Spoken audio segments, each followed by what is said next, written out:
इस वीडियो में खत्म करने वाले हैं क्लास 12 फ्लेमिंगो की पूरी बुक। सबसे पहले चैप्टर 1 पे आते हैं। कमला दास लिखी है माय मदर एट 66।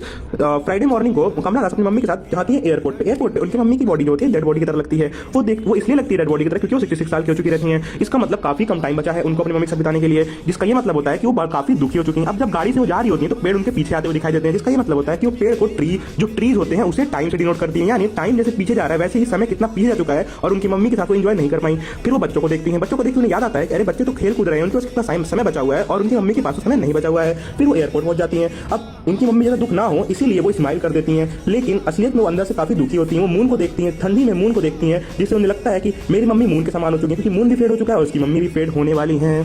इसके बाद आते हैं हम सेकंड चैप्टर पे। सेकंड चैप्टर है keeping point. Keeping point Pablo Neruda लिखा है। पैवलो नेरुडा कहते हैं कि वार काफी खराब चीज है, डिस्ट्रक्शन होता है, ह्यूमैनिटी खत्म होती है, मेंटालिटी खत्म होती है ह्यूमंस की। इसीलिए मैं 12th तक गिन रहा हूँ, स्टिल हो जाइए, सेल्फ एक्नॉलेज करिए और वार को खत्म करिए। चैप्टर नंबर 3 आता है a thing of beauty. A thing of beauty में जॉन कीट्स कहते हैं कि जो ब्यूटी होती है वो परमानेंट होती है। परमानेंट होती है यानी वो नेचुरल भी हो सकती है। हमें किसी सी से प्रेम हो सकता है, हमें किसी फॉरेस्ट से प्रेम हो सकता है और जब हम उसे देखेंगे तो हमें उसे अच्छा ही लगेगा, हमें उसे देखकर। सन से भी हो सकता है। कोई ब्यूटी ऐसी नहीं हो सकती कि बस टेम्पोररी हो, ब्यूटी इज ऑलवेज परमानेंट। इसका चैप्टर नंबर 4 पे आते हैं a roadside stand.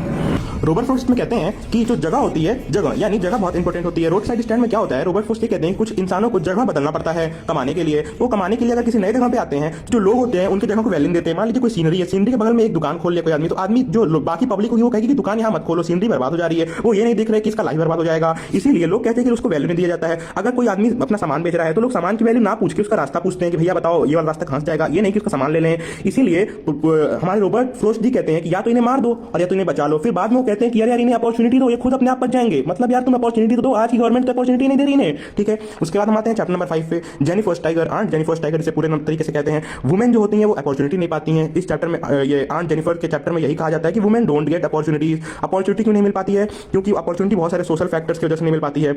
Handmade यानी कई बार वो टाइगर को बना देती है अपने हाथों से, जैसे कि आंट जेनिफर बना सकती है, लेकिन वो बना तो भले दें बट वो भले ही बना दे लेकिन वो उनकी तरह बन नहीं पाती हैं। उनका टाइगर हमेशा एक रोरिंग फॉर्म में होता है, बट वो कभी रोरिंग फॉर्म में नहीं आ सकती हैं। They can make courage but they can't show the courage. बस इसी के साथ हमारा पूरा चैप्टर खत्म हो सकता है।